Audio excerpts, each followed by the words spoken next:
పాండవులు వనవాసం చేస్తున్న సమయంలో ఒకసారి బలానికి మారుపేరైన భీముడు ఒక పువ్వు కోసం అడవిలో నడుస్తూ ఉంటాడు.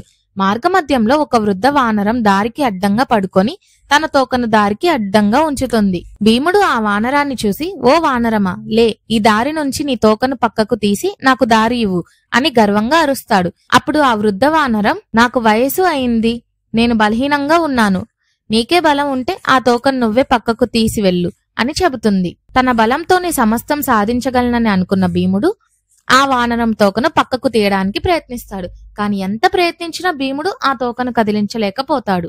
అప్పుడు భీముడికి ఆ వానరం సామాన్యమైనది కాదని తెలిసి ఆ వానర రూపంలో ఉన్నది తన సోదరుడైన హనుమంతుడు అని తెలుసుకుంటాడు. భీముడు వినయంగా హనుమంతుడికి నమస్కరించి తన అహంకారాన్ని క్షమించమని వేడుకుంటాడు. ఈ కథ శారీరక బలం కంటే వినయం మరియు జ్ఞాన బలం గొప్పదని, అలాగే గొప్పవారికి కూడా అప్పుడప్పుడు బుద్ధి చెప్పడానికి దేవుడి లాంటి రూపాల్లో వస్తాడని తెలియజేస్తుంది. ఇలాంటి మరిన్నో కథలు వినటానికి తెలుసుల్ ఛానల్ సబ్స్క్రైబ్ చేసుకోండి.